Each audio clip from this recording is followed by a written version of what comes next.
Mimi nimefanya research, utafiti tu mdogo Afrika.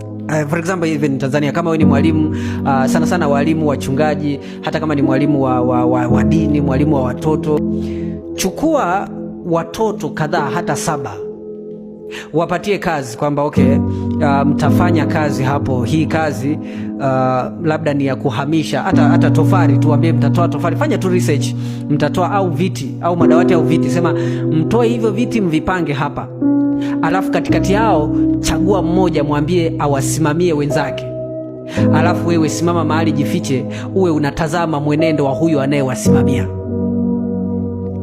Utaona akiwanyanyasa, akiwaamrisha, yani ili awe kiongozi, beba hiki, chukua hapa. Unadhani hiyo saikolojia imetoka wapi? Ngoja nikuoneshe what the problem in Africa. I like this verse, I like too much, yani napenda hiki. Aliyeandika alikuwa na hekima sana. You know, Solomon alikuwa ni mfalme mwenye pesa na akili kubwa, alikuwa tajiri na mwenye pesa, so akaandika kitu kama hiki katika kitabu cha Mithali 30. Funga Biblia yako, Mithali 30 kuanzia ile mstari wa 21. Now we have to check this. Now look what he said. Anasema hivi: kwa ajili ya mambo matatu nchi hutetemeka. Kwa ajili ya mambo matatu nchi hutetemeka. Moja, mtumwa apatapo kuwa mfalme. Alafu namba 2, mpumbavu ashibapo chakula. King Solomon said, woe to the land when the slaves became the king. Nchi haitavumilia mtumwa apatapo falme.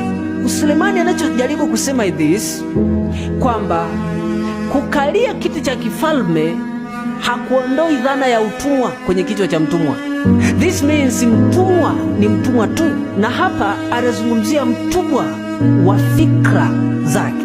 Imagine maybe even police in Africa. You can see hata walimu in Africa.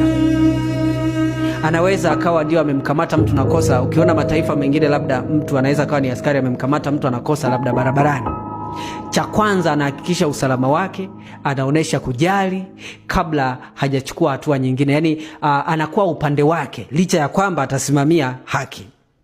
But ni Afrika lazima upigwe mabuti, unyang'anywe chombo, chomoa funguo. Yani kabla hajazungumza na wewe, akifika chomoa kwanza funguo. This means Afrika tumekuwa watumwa kwa muda mrefu. Tumekuwa watumwa kwa miaka. Tulikuwa tunapigwa mijeledi, tunalazimishwa kwenda shambani, tunapigwa fine, kwa sababu zamani fine zilikuwa ni za kikoloni. Yani zamani unapigwa fine, yani unalipwa mshahara kidogo, alafu ukikosea unalipwa fine, unakatwa